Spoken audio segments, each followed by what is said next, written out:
Saudaraku, petenis kursi roda muda asal Jepang Tokito Oda memulai perjalanan karirnya di dunia olahraga ini setelah terinspirasi oleh penampilan Shingo Kunida. Kini, Oda bercita-cita untuk menjadi inspirasi bagi anak-anak lainnya.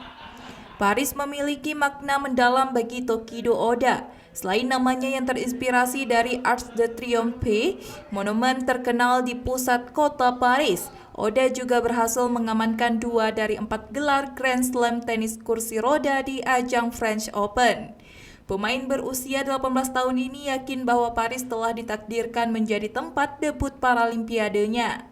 Menjelang pertandingan tunggal tenis kursi roda, Oda membagikan foto dirinya di Instagram.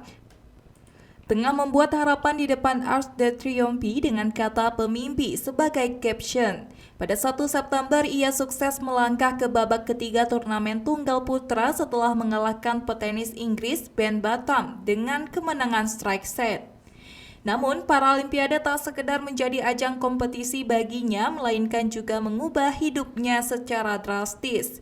Mengutip dari halaman Paralimpik, saat berusia 9 tahun, Oda diagnosis menderita kanker tulang yang mengharuskannya menjalani perawatan intensif dan operasi.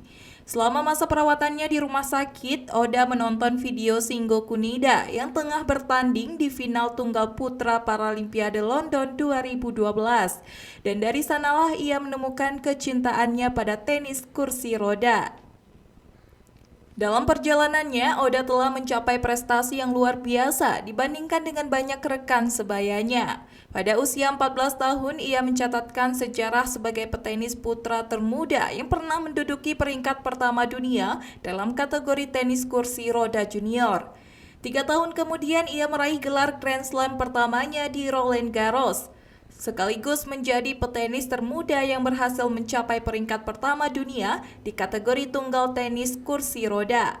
Kini dengan tambahan 3 gelar Grand Slam, Oda telah menjadi salah satu nama besar di dunia olahraga Jepang. Dikenal oleh media sebagai penerus Shingo Kunida, Oda menyatakan bahwa tantangan terbesarnya dalam tenis kursi roda adalah menghadapi Paralimpiade ini. Namun demikian, ia merasa Paris selalu membawa keberuntungan baginya. Di French Open tahun ini, ia tampil dominan dengan tidak kehilangan satu set pun di lapangan tanah liat merah yang terkenal itu. Seperti halnya Kunida yang menjadi inspirasinya dalam olahraga para, Oda juga berharap bisa menginspirasi lebih banyak anak-anak untuk mengenal dan bermain tenis kursi roda. Inilah yang mendorong untuk terlibat dalam penyelenggaraan turnamen junior internasional di kota kelahirannya.